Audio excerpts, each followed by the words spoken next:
Bike, বাস, truck অথবা যে কোনো যানবাহনের চাকার বিট যদি ক্ষয় হয়ে যায়, মিস হয়ে যায়, সেক্ষেত্রে অনেক সময় আপনারা বাজারে গিয়ে এইভাবে নতুন করে বিট তৈরি করেন, বিট কাটেন ওই প্লেন হওয়া বা মিস হওয়া টায়ারের উপরে।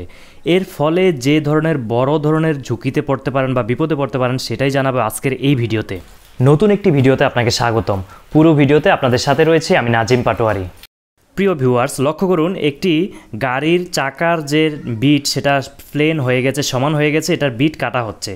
বিট কাটার ফলে আপনি যেটা সুবিধা পাবেন, আপনি সাময়িক এই গাড়িটি চালাতে পারবেন, কিন্তু যে বিপদে বড় ধরনের পড়তে পারেন সেটা হচ্ছে যখন আপনি রাস্তায় গাড়ি চালাবেন, টায়ার রাস্তায় চলার ফলে দিনের বেলা রোদ্রেতে বা অন্য সময় এটা কিন্তু গরম হয়ে যায়।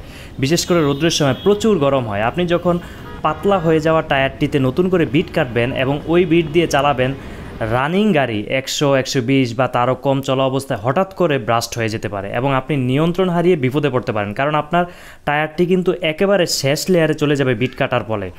যেমন এই যে দেখতে পাচ্ছেন নতুনের মতো লাগছে, কিন্তু এটা কিন্তু একেবারে হালকা হয়ে গেছে লেয়ারটি। এর ফলে যে কোনো সময় এটা ব্রাস্ট হতে পারে। এমনকি আপনি যখন হার্ড ব্রেক করবেন তখনও কিন্তু হালকা স্কিড করে আপনার চাকাটি ব্রাস্ট হয়ে যেতে পারে। এমনকি পাহাড়ি অঞ্চলে বা যে সকল দুর্গম অঞ্চল রয়েছে সেখানে যাওয়ার ফলেও আপনার চাকাটি কিন্তু বিকল হয়ে যেতে পারে। তাই টায়ারে কখনো বিট কেটে ব্যবহার করা উচিত নয়, কারণ এই টায়ারের কিন্তু একটি নির্ধারিত টেম্পারেচার রয়েছে এবং এটা উৎপাদন করার সময় এটার নির্ধারিত ক্যাপাসিটি রয়েছে, সেটা উপর ভিত্তি করেই কিন্তু এটাকে দেওয়া হয়েছে। তো আপনি যদি লেয়ার শেষ পর্যায়ে যাওয়ার পরে এভাবে বিট কাটেন, সেক্ষেত্রে কিন্তু বড় ধরনের ঝুঁকিতে পড়তে পারেন।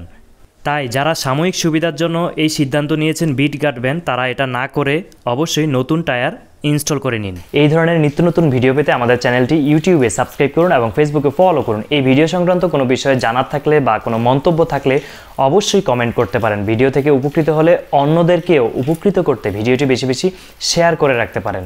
সবাই ভালো থাকবেন, সুস্থ থাকবেন। আল্লাহ হাফেজ।